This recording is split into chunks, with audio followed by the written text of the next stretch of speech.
আজই ডাউনলোড করুন আর এনজয় করুন আপনার পছন্দের শো। আমাদের ওমু আপনাদের মেয়েকে পছন্দ করেছে শুধুমাত্র সেই কারণেই কিন্তু আমরা কিছুই প্রায় দাবি করছি না বলতে পারেন। তবু আত্মীয় স্বজনের কাছে মুখ দেখাবার মতো তো কিছু দেবেন। কাল বাবা তোমার সাথে যে আচরণটা করেছে, তারপর যে তুমি এই বাড়িতে এসেছো, সেটাই তো আশ্চর্যের। আর শুধু আসোইনি, এসে আবার বাবার পায়ে তেল মালিশ করছো কেন সোম? কিসের জন্য আমায় একটু বলবে? যাক পার্বতী, তাহলে আমার মনের কথা কিছু টের পাইনি। কি হলো বলো, চুপ করে আছো কেন? না মানে রায় সাহেব তো আমার জন্য ভগবান, তো এইটুকু তো করাই যায় ওনার জন্য। ও, রায় সাহেবই তোমার কাছে সব? তাহলে আমার কথার তো কোনো মূল্যই নেই, তাই না? মূল্য আছে, মূল্য আছে। আমার কাছে তোমার কতটা মূল্য সেটা আমি ভাষায় প্রকাশ করতে পারবো না। বেশ, তাহলে বলো, তুমি আমার সব কথা শুনবে? সারা জীবন, সারা জীবন সব কথা, সব ইচ্ছে, সব শুনবো, কথা দিলাম। বেশ, তাহলে আপাতত আমার একটা কথা শোনো, আর মুখটাকে এমন করে থেকো না। তোমার এভাবে দেখতে ভালো লাগে না সোম। সব সময় তোমার হাসি মুখটা দেখতে চাই। কি হলো, হাসো?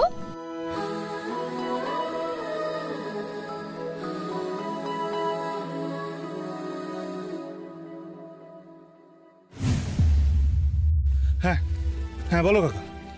বলছি, তুই তো তারপর কোনো যোগাযোগ করলি না? মানে সেদিন যে রত্নাকে দেখে ফেকে গেল, তারপর তো একটু যোগাযোগ করবি। অবশ্য তোদের রায় সাহেব সেদিন যা গন্ডগোলটা পাকালো, বলছি হ্যাঁ রে, এতগুলো টাকা কোত্থেকে জোগাড় করবি কিছু ভেবেছিস? ও ঠিক হয়ে যাবে, তুমি চিন্তা করো। হাওয়ায় ভেসে কথা বলিস না, জোগাড় হয়ে যাবে বললেই হলো। এতগুলো টাকা, শোন না, বলো। বলি কি, একবার ছেলের বাপের সঙ্গে কথা বললা, যদি দেনা পাওনাটা একটু কম সম কিছু করে। দেখা করবো? হ্যাঁ, একবার যা বড় ওর বাড়ি গিয়ে কথা বল। হ্যাঁ ঠিক আছে, চলো। শোন না, কি হলো? আমি আর যাবো না, বুঝলি? মানে আমি এ নিয়ে এত কথা বলেছি, আর আমার কথাবার্তা তো ভালো নয় জানিস। তুই বরং আমাদের এই ময়নার বাপ সুবুদ্দিকে নিয়ে যা, ও বেশ গুছিয়ে কথা বলতে পারবে। সুবুদ্ধি কাকা? ঠিক আছে। হ্যাঁ, বললামই তো যে আমাদের ওমুর পছন্দ হয়েছে, কিন্তু রত্নামার কি আমাদের ওমুকে পছন্দ হয়েছে? কি বলছেন মাসিমা?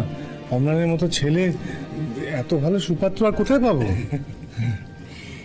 মাঝখানে হরিহরবাবু এসেছিলেন, তো এই দেনা পাওনার বিষয়ে কিছু কথাবার্তা হয়েছে, তুমি শুনেছো নিশ্চয়ই? মা। ওমু, চুপ করো না, এখানে তো বড়রা কথা বলছি নাকি। বলছিলাম দিদি, আজ আমরা ওই ব্যাপারটা নিয়েই একটু কথা বলতে এসেছি। আপনি মানে আপনার পরিচয়? হলেন আগে আমি সুবুদ্ধি মল্লিক, ওদের ঠিক পাশের বাড়িটায় থাকি। ও আচ্ছা আচ্ছা। আসলে সমুখে তো আমি সেই ছোটবেলা থেকেই দেখছি গোটা সংসারের বোঝাটা একা কাঁধে নিয়ে বয়ে বেড়াচ্ছে। এত বড় সংসার, আর আজকের বাজারে সোনার যা দাম, 10 ভরি সোনা মানে তো প্রায় 10 লক্ষ টাকা, তার উপর 4 লক্ষ টাকা নগদ, একটা বাইক। না না, বাইক যদি না দিতে চান তো দেবেন না, হ্যাঁ ওটার মূল্য ধরে কিছু দিয়ে দেবেন, কিন্তু বাকি পাওনাটুকু কিন্তু না দিলেই নয় দাদা, বুঝেছেন তো? বলছিলাম আর একটিবার যদি বিবেচনা করে দেখতেন। এই দেখুন, আবার কি বিবেচনা করব বলুন তো? কেন বলুন তো? রায় সাহেব তো সেদিকে বললেন যে সোম ওর বড় বোনের বিয়েতে কোনো রকম কার্পণ্য করবে না। তাহলে দেখুন দাদা, সত্যি কথা বলতে কি, আমাদের ওমু সরকারি স্কুলের টিচার, তো আজ বাদে কাল পাস দিলেই কলেজে পড়াবে, তখন তো লাখ টাকার উপরে বেতন পাবে। তাহলে বলুন, মানে এরকম ছেলের বিয়ে তো আর গলা শুকিয়ে দেওয়া যায় না, তাই না? এই তো দেখুন না, কিছুদিন আগে আমার বোনের ছেলেটার বিয়ে হলো, তো পাত্রীপক্ষ গাড়ি দিয়েছে। গাড়ি মানে 4 চাকা, কিন্তু হ্যাঁ, তাহলে বুঝতেই পাচ্ছেন আমরা তো আর তেমন কিছু চাইছি না, তাই না বলুন? না, কিন্তু আসলে দাদা দাদা দাদা, এটা কিন্তু মাছের বাজারের দরাদরি না। হ্যাঁ দেখুন, সত্যি কথা বলতে কি, আমাদের অমু আপনাদের মেয়েকে পছন্দ করেছে, শুধুমাত্র সেই কারণেই কিন্তু আমরা কিছুই প্রায় দাবি করছি না বলতে পারেন। তবু মানে আত্মীয় স্বজনের কাছে মুখ দেখাবার মতো তো কিছু দেবেন। যাকে আপনারা বরং একটু নিজেদের মধ্যে আলোচনা করুন, আমি একটু ওদিকে যাচ্ছি, একটু চা নিয়ে আসি। কি ব্যাপারটা কি হলো তোমার? আর কতক্ষণ ওদের ঠেকনা দিয়ে রাখবো? যতক্ষণ আমি তোমার রান্নাঘরে ঠাকনা দিচ্ছি। এই তো এই তো এই তো এই এই নাও। দাও দাও,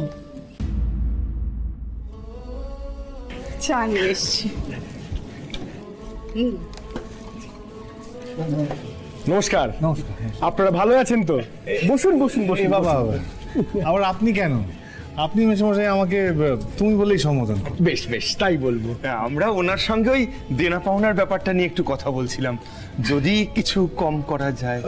আমি কিন্তু ওনাদেরকে বলেই দিয়েছি যে আমরা যেটুকু চাইছি সেটা কিছু না চাওয়ার মধ্যেই পড়ে। তুমি কি বলছো বলো? না মানে বাবা আমি বলছিলাম যে কি হলো অমু? এই হচ্ছে তোমার ছেলের দোষ, জানো তো, মানে কথা বলেই যাচ্ছে বলেই যাচ্ছে, কখন থেকে বলছি থামতে। সহ্য। হ্যাঁ সুবুদ্ধি বাবু, বলছিলাম যে আপনারা যেন কখনো ভাববেন না যে আপনারা যেটা দিচ্ছেন সেটা আমরা চাইছি। সবটাই কিন্তু আপনাদের মেয়ে জামাইয়ের ভবিষ্যতের কথা ভেবে চাইছি, বুঝতে পেরেছেন তো? আর এরপরেও যদি আপনাদের অসম্মতি থাকে তাহলে বলে দিতে পারেন, সেক্ষেত্রে আমরা আমাদের অমুর জন্য অন্য জায়গায় পাত্রী দেখব। না না না না, আমি আমি সব ব্যবস্থা করে নেব। কিন্তু সমু অতগুলো টাকা হয়ে যাবে সুবুদ্ধি কাকা, আমি বলছি তো, সব ব্যবস্থা হয়ে যাবে। তাহলে এই কথা রইল।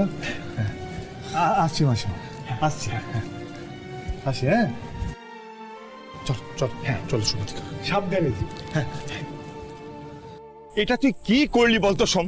এতগুলো টাকা কোথা থেকে জোগাড় হবে একবার ভেবে দেখলি না? ও ঠিক হয়ে যাবে। আরে হয়ে যাবে তো বুঝলাম, কি করে হয়ে যাবে? আমি তো দেনা করা ছাড়া আর কোনো উপায় দেখছি না। দরকার তাই করবো, অসুবিধা কোথায় আছে? বাবা কি বুদ্ধি! রত্নার পরেও যে তোর আর তিনটে বোন আছে সেটা তুই ভুলে গেলি। এবার এদের বিয়ে দিতে গিয়ে যদি একে একে তুই এইভাবে ডেনায় ডুবে যাস তাহলে তোর কি হবে? তোর তো নিজেরও একটা জীবন আছে সোম, আজ নয়তো কাল কেউ না কেউ তোর সেই জীবনেও আসবে, তার কথা একবার ভেবে দেখেছিস? না না, আমি নিজেকে নিয়ে তো ভাবি না। আমার চিন্তা ওই 4টে বোনকে নিয়ে। আপনি কিছু চিন্তা করবেন না।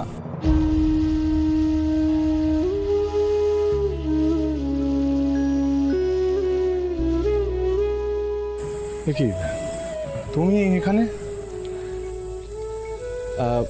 আসলে আমি তখন ভেতরে সেভাবে কিছু বলে উঠতে পারিনি। সত্যি বলতে কি, আমাদের বাড়িতে আমার মায়ের ওপর আমার বাবাও কথা বলেন না। তবে আমি এটুকু বলতে পারি যে মা যা যা বলেছেন তার কোনোটাই আমি একেবারেই সমর্থন করি না।